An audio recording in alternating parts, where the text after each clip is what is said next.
This talk concerns the Percy little man. He's weak, he's puny, he's scared. He has no appearance, he has no personality. And he's looking for hope anywhere he can find it.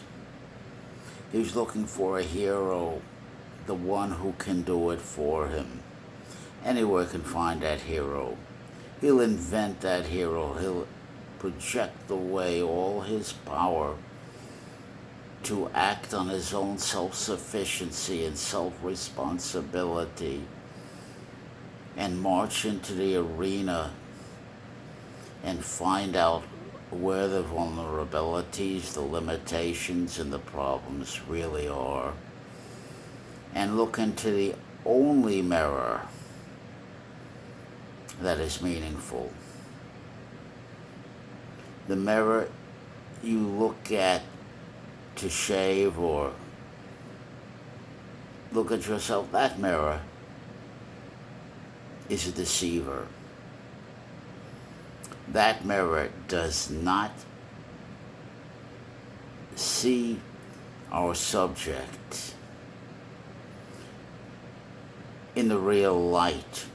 It's like the Knights of the Mirror in The Man from La Mancha, Don Quixote, who's a senile, old, puny, weak man, a fool, who rides out with his faithful sidekick, Pancho Sanchez. And the two of them are riding out on their mission to right the wrongs, to fight for right, justice, fairness, beauty, not realizing that, shadowing all those words. Beauty is meaningless without the ugly shadowing it. Right is meaningless without wrong shadowing it, challenging it, informing it, in a dialectical power struggle between these things. These things exist on a continuum.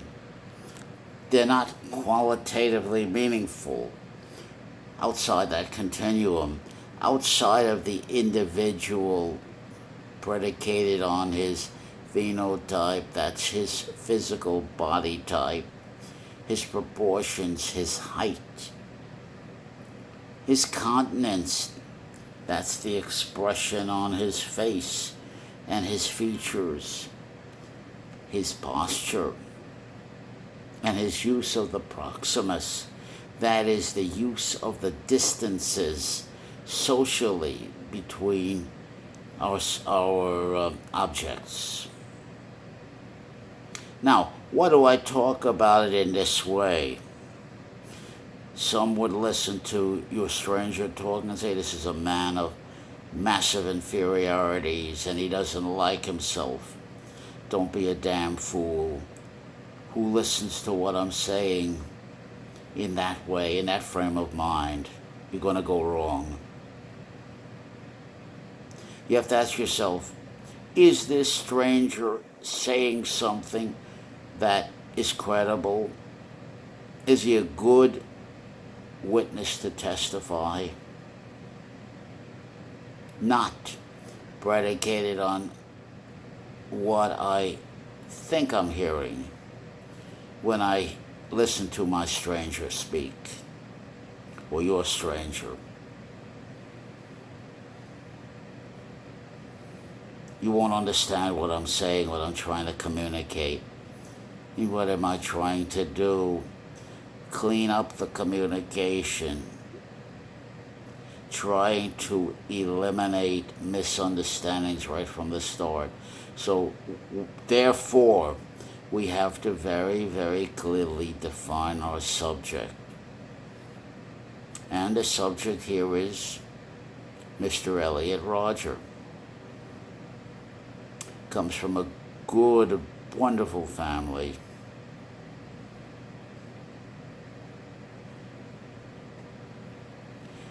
but he doesn't embrace. He runs away.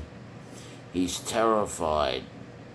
And when he sees what is, predicated on the way he's being treated by the jocks, by the tall blondes, the acceptance and rejections he's getting, the ridicule and the mockery and the caricaturizations he's getting, and the fact that he keeps putting himself in pillory and coming back for more. And it's understandable, because what he's figuring in, even bad attention is better than no attention at all. And maybe by hanging around the jock, the cool guy, he can, by imitating him, by trying to emulate his quirks, he can also be endowed with their power, as he sees it from his point of view, to chat up the tall blondes. And of course the bottom line is to have sex with them. Now here's where the problem comes in, because these obnoxious, brute jocks, when they get a hold of a pursy little guy like Elliot, they're going to really lay it on him. Or they're going to really lay it on, they're going to tell him a locker room story. A lot of it's true. That's the bottom line. Elliot understands that. A lot of that, of course, they're exaggerating to look powerful, to be godlike figures.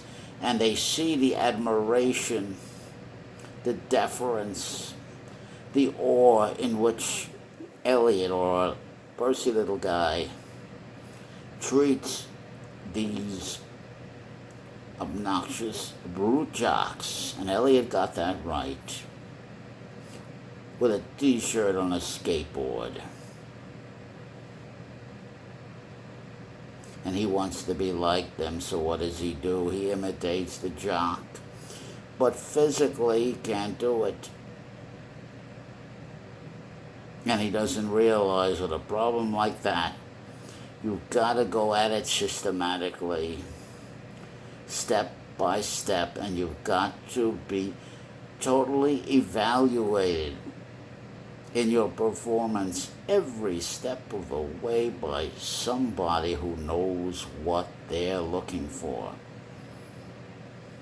Your stranger, your singing stranger, for example, sings. And when I do, I think, wow, perhaps I am a good singer. But that's me listening to myself. It's not a professional evaluation by someone who knows how to listen, who knows what to listen for, who knows what good singing, vocalizing is really all about. It's an art. It's a profession. Sinatra got it right. If you want to sing, you've got to eat, breathe, sleep, talk, singing. And the same thing with bodybuilding, driving iron. Everybody has different genetics. And they say, the old adage is, you can't get beyond your genetics naturally.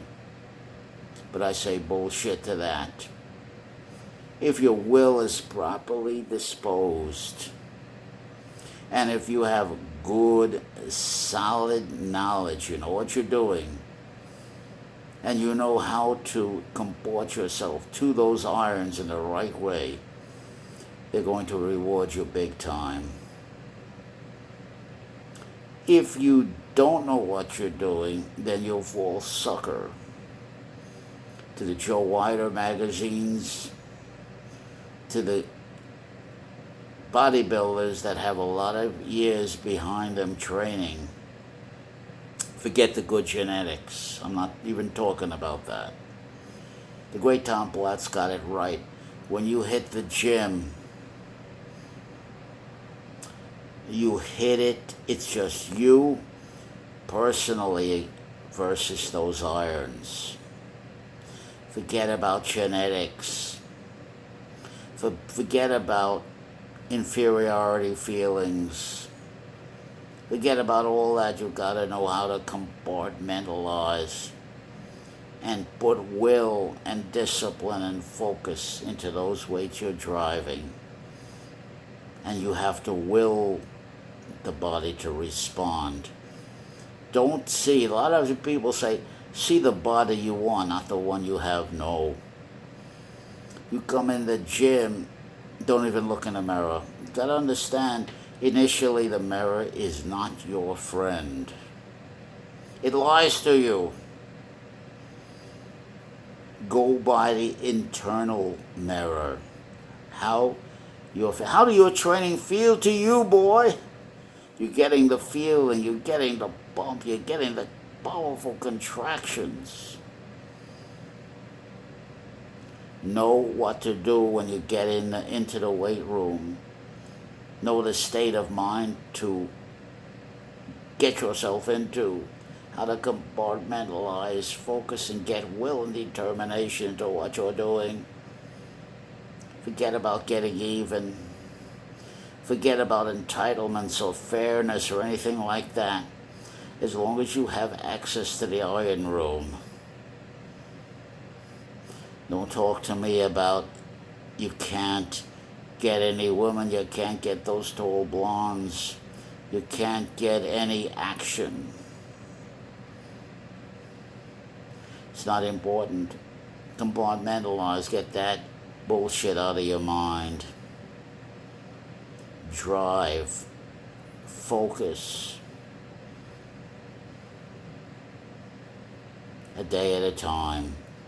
Take care of the details that are needed to be taken care of, that are crying out screaming out with an urgency to be taken care of right here and right now, right where you're at. There are really no excuses and no justifications and no plausible deniability for not being able to do it. For the very simple reason, who would you deny it to? Who would you try to justify yourself to? Nobody is your keeper, or you're not your brother's keeper.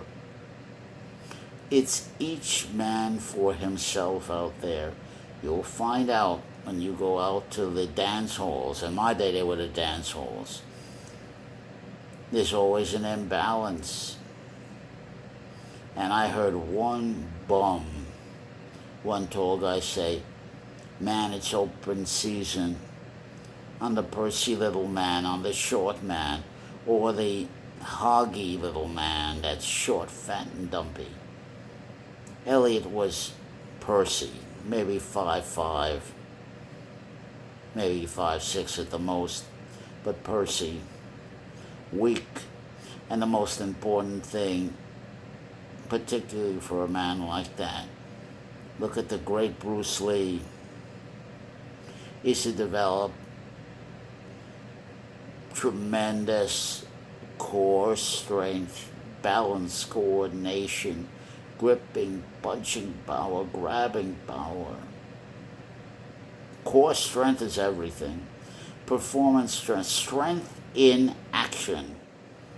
Kinetic strength, that's everything, man. The static strength with dynamic tension is just a prelude, an adjunct to dynamic functional strength. You've got to be flexible, coordinated, balanced. You've got to know how to comport yourself to rapidly unfair competition out there, unlevel, rugged, perilous competing field. where getting the edge is everything. You can get the edge with your genetics if you have your natural, you have your natural pretty boy smile. You have the height and proportions that go along with it. That will give you a break. That will push you a long way to accomplishing what the guru, Tony Robbins, and I call him a guru, regardless of what he says. Because he's the one coming up with the pithy sayings, the admonishments, and the Milf Erickson techniques, Dr. Erickson techniques, that he's pitching. But he goes 6'7", making an incredible impression. But small Percy man, don't be discouraged if you can't make a dynamic magnetic impression. Don't get beat by it like Elliot Rodger. And then plan out your day of retribution to get even. And then come to find out it's all collateral damage. Because when Elliot went on a rampage in Isla Vista, he did not make it into the women's frat house, or whatever the hell you call it, that he was hoping for. He was hoping to get in there and see the tall blondes, and they're going to line themselves up for him so he can kill every one, so he can destroy every one of them. And then he's going to leave after destroying all the tall blondes, the big blondes who have rejected him physically, socially, mocked him. Then he's going to leave there, get in that BMW, and mow down all the jocks, all the obnoxious brute jocks who have made fun of him or put him in pillory and mocked him and pushed him and bullied him. This will be his revenge. Of course, he can't get that revenge physically because he's too small, he's too puny, he's too weak. He's caught in the horns of a powerful dilemma here. The malignancy grew at an alarming rate.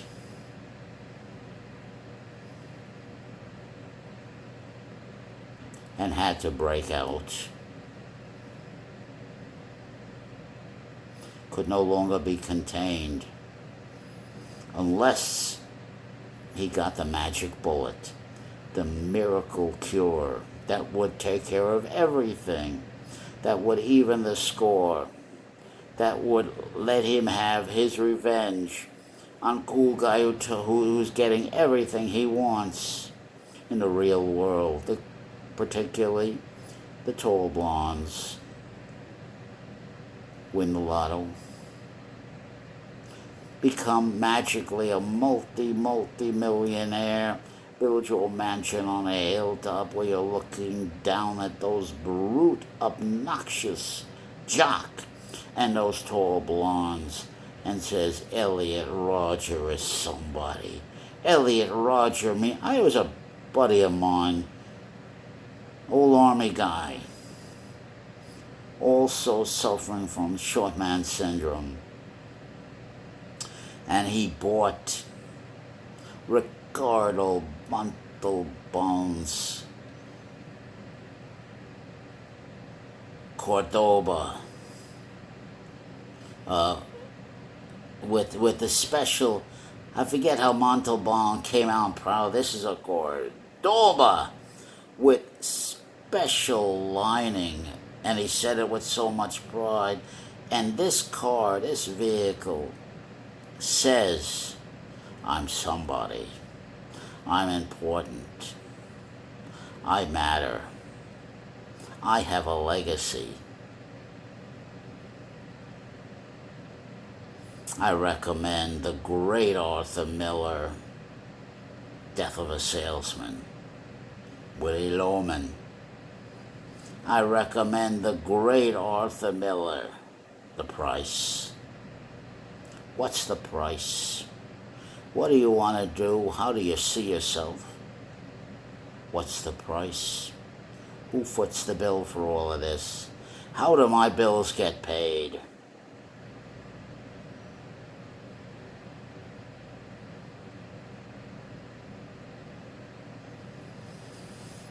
How do I want to be respected and given credibility when, where, and how it counts?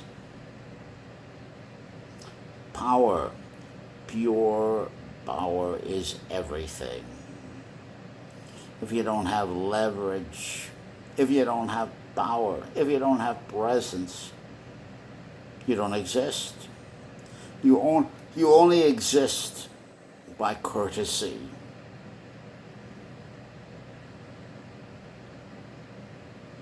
By that I mean sympathetic, compassionate tolerance. And it's only very limited and conditional. It's called, and here's a word for you, erachmones. What does that mean?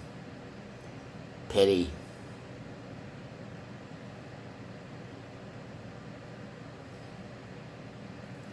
Elliot was expecting, Elliot was hoping, Elliot bought into the biggest lie ever been told. That women, and particularly the tall, beautiful, physically desirable blondes, will be compassionate, humane, and throw him compassionate consideration because they're women. Biggest lie ever been told. The thing that rules in this and in every situation. Prerogative. We have to learn to say, especially if you're a pursy, small, short man like Elliot, I could never have this. You begin with that. I could never have this. And then you come up with all the reasons why you shouldn't have it. Your height, your appearance, your personality, your social skills, your manipulative skills, your toughness, and it goes on and on. And then you hear the voice and the face of the great Cus D'Amato, Mike Tyson's trainer, look you square in your eyes and say, why shouldn't you have this? And then walk away from you. And until you can answer that question and take it seriously with discipline, it's your job to clean out the Aegean stables of bullshit before you can answer the question, why shouldn't I have it? How can I go about having it? What are the strategies and plans to give me a shot at? Not an entitlement to having what I want. There has to be a way. There has to be a way for someone like Elliot Rodger to get the tall blondes that he wants. There has to be a way. And he has to figure out the horns of the dilemma are, how does he do it given his genetic limitations and his personality, his temperament? How does he do it? How does he go out in that arena with sharks and stake out his claim legitimately? That's for the individual man to figure out on his own. What's it going to take? Don't come to me if you're weak, if you're pukey, if you're puny, if you have no steel foundation, if you're embarrassable, if you're oversensitive, if you're emotional. Don't come to me, because unless you have that hard bark on you, I can't say anything to you. You're in a catch-22. All I can say is my heart to you, good luck. And then just walk and tell you there's nothing I can do for you.